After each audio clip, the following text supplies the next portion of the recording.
What's up, ladies and gentlemen? Michael Jordan here. And Mike Casamano. And we're here for Flixist outside the red carpet event with our gold phallic friend in the background outside the Dolby Theater. Yes. So we actually are sitting here kind of wondering what is going on, because when we originally got here, it looked like a giant construction yard. Yeah, like the rain really did a number on this place. It's kind of obvious that they had to put this stuff all together after yesterday's, I don't want to say torrential downpour. But yeah, it's probably set everything back a couple of days, so bear with us when we actually take a stroll through, because it looks basically like a construction in progress. We're basically showing you the beta of the Oscar red carpet.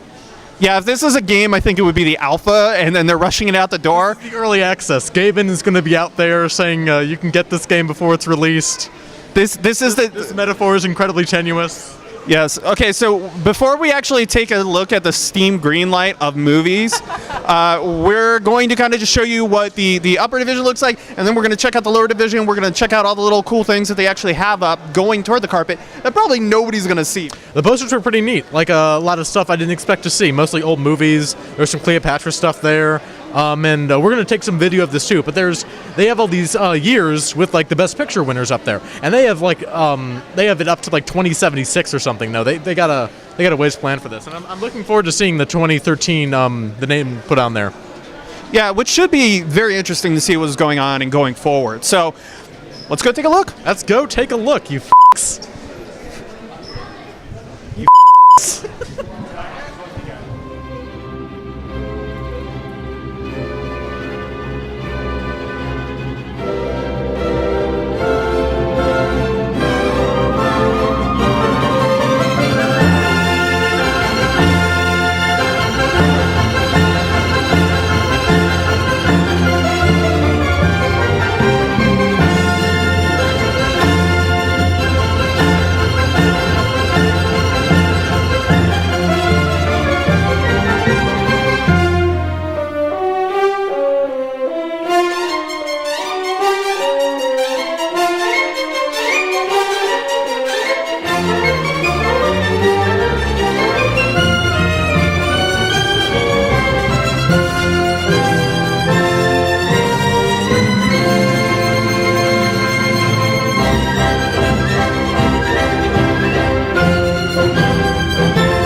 You know, it's kind of funny because you can actually tell how gray it is right now. Yeah. But it is extremely bright. Gray. Yeah, it's really gray outside right now.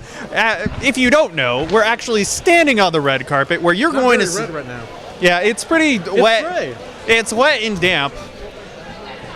Yeah. And there's just a million lights everywhere from all the media and stuff. We'll show that to you guys all later. But we're actually here to talk a little bit about predictions. I mean, right now, you can read some of our fellow editors' predictions on the site, but we can just tell you our predictions with video. You can see our faces as we do this. And of course, we have to talk about the #1 Oscar-nominated film that everybody's anticipating, and that is The Lone Ranger. The Lone Ranger is an Academy Award-nominated film. Two Academy Awards. What were those awards? Best Makeup and Best Visual Effects. So, I don't even know what to say about that. I'm sad. I'm delighted because I know it's going to piss everybody off. I think that is the most important thing right now. Do you remember when Transformers 2 was nominated for awards? Like actual awards from people? That was also a happy moment for me as well. There's just something inside that makes me feel warm and fuzzy because I could feel other people's hate. Yeah. No, yeah, that's called a boner, Michael. Oh, true. It's called an erection. Anger boners. Anger boners. So first prediction is the screenplays. We have Best Original Screenplay and Best Adapted Screenplay. Now, we were talking a little bit about these earlier, and we both came to the agreement that 12 Years a Slave is probably going to take the adapted screenplay. Definitely. I think that it just does something so unique and kind of edgy that it's going to do that. And I think because of the politics that we know here, that's definitely going to be the pick. Right, like we don't know if this is going to win Best Director or Best Picture even though I know some people who would say that 12 Years a Slave is the best directed and best overall movie of the year. But some of the Academy politics means that might not come to pass. And I think this is sort of their way of both giving a shout out to this film and recognizing it for its numerous excellent qualities. And one of the key things is this is a film that a lot of people will see, and it makes them change the way they think. And I think it's an important movie, to be sure. It is definitely an important movie, and that is something that we should kind of take into account. And oddly enough, I really don't feel like there's any award that does it like accurately, does not explain the fact that this is something that is extremely moving and changes. It happened. That's what makes it great for the adapted screenplay. Is this is a thing that happened to a person, and they turned it into a movie. It's one of the amazing things film can do. Yeah, and I definitely think that that's just an amazing feat. But let's go on to the original screenplay, and that is Her. Hopefully. Yeah, I definitely. I don't know. What do you think about that? I think I would lose my mind if it didn't. Yeah, I mean, looking at the other nominees, there's some good stuff on there, but like nothing that stands out as much as Her did, because Her takes this concept that should not have worked in the hands of anyone else. Okay, I'm gonna say 3 words to you, right? Adam Sandler's Her.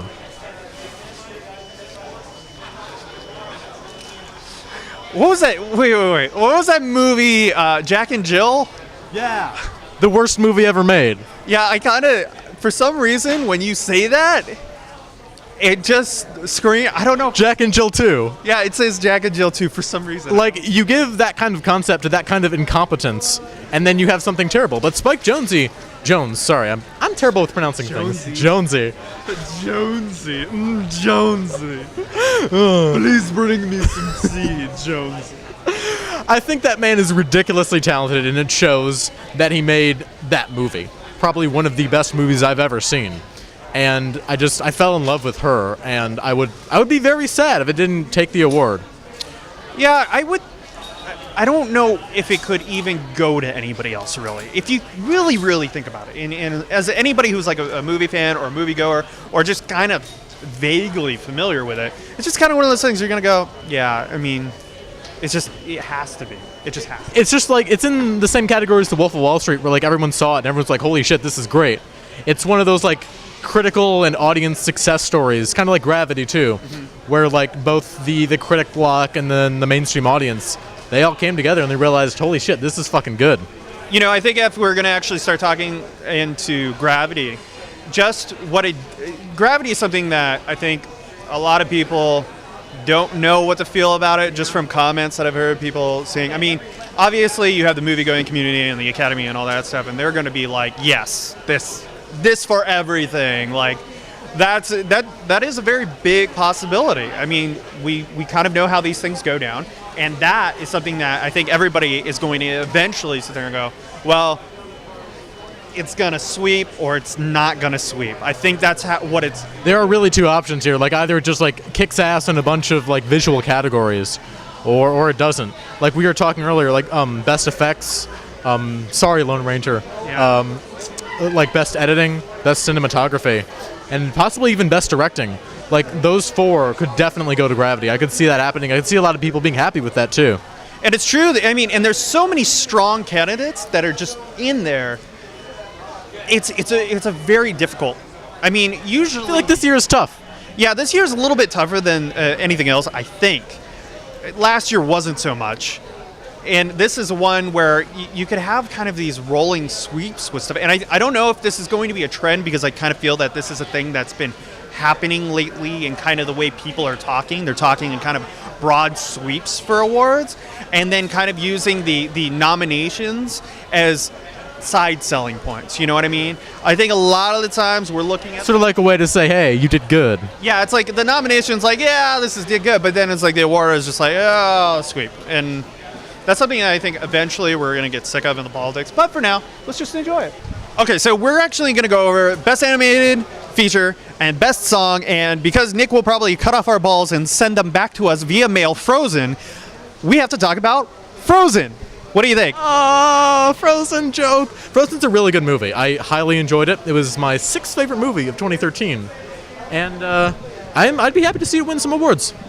Actually, I definitely think that it's the strongest contender overall, and we're not going to exactly see a Japanese film get in there. So, yes, this will be probably the sweep for those two. Plus, the Academy really likes Disney. Like, based on, like, them giving Best Animated to Brave, which was not good as a movie. Yeah, that is true. I mean, that's just something that you got to deal with on an Academy level. And, you know, but Disney does good stuff, and I do believe that Frozen has done some way interesting things that probably we're not going to see for a while. Yeah. So it really broke up a lot of stagnation, and it's good, and it has done good things. It deserves those awards. So Best Actor and Best Actress. Now, for Best Actress, I'm thinking of Amy Adams from American Hustle. Now, you can read my review to figure out why I didn't like that movie so much, but Amy Adams was definitely a high point. Even though her character was kind of all over the place, she did great with all the material she was given. All right. I mean, I really don't have anything else to say on that. That's just me. But yeah, I think you're gonna probably see that win. Yeah. Just from standpoint of viewership and what people have said about the movie, I think that's where it's gonna go. And then for Best Actor, a lot of people are saying this is Leo's year. This is Leonardo DiCaprio's year to finally get his Oscar. Finally did it! Made so many people happy. People can finally retire that meme. But I would agree if this was not the year of the McConaughey. Matthew McConaughey fucking came in and like you got Mud, you got Dallas Buyers Club, you got True Detective. This man has just suddenly decided that he wants to be a really damn good actor. He was always good before, but this new stuff, knocking it out of the park, and I think the Academy would like to reward that kind of thing. But to be honest, Leonardo DiCaprio's overdue. So you never know. Maybe they'll say, "Hey, this guy needs his Oscar," and they'll finally give it to him. Yeah, he definitely needs his giant gold dick because I mean, come on, give it to him. That's what we need. If the Academy doesn't give him a giant gold dick, we will. You know? I'll actually spray paint my penis for him and give it to him because that he needs a statue. He just does. Thanks, buddy. Yeah, thanks. I hope you watch this later. Best Picture. Now, this is a little bit of a tough one because I like Gravity. I like her a lot. I don't like American Hustle. 12 Years a Slave has a lot of really good buzz. And Wolf of Wall Street's a damn fine movie. This could go a lot of different ways. But I'm thinking this year, maybe Gravity takes it. Yeah, I could definitely see Gravity taking it over her. I mean, or 12 Years a Slave. And I know that hers is a little weird, right? Yeah. 12 Years a Slave is maybe a little too edgy. And I think that I really hate to say it because racism is a thing. Okay, here, I'll say it then. Okay. Old people are racist. Yeah, they kind of are. But, I mean, and also, people really, for some reason, they get turned off by films that make them feel bad and feel awkward. Even films are supposed to make you feel good and happy. Let's give it to fucking the crudes. Like Gravity. 12 Years a Slave and Gravity both have a similar method of getting emotions. They punch you until you feel something. But with Gravity, you feel things that aren't just, oh God, we have done horrible things to black people. And although that is an important message, and it's a message that needs to be said, I don't know that like the Academy's older voting group is going to necessarily love that.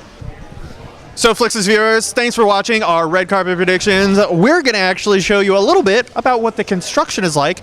Be sure to check out the news and features. Plus, we're going to be doing a live Oscar get-together through Google Group. So Google Hangout, even. Google Hangout, because I know how to say names. We hope to see you all there. Thanks for watching. Check out all the great stuff that we do over at Flixist. And as you can see, we have our giant gold friend that this is why we're here, mostly, is for this. It's just for that. Slow and sensual. Thanks for watching.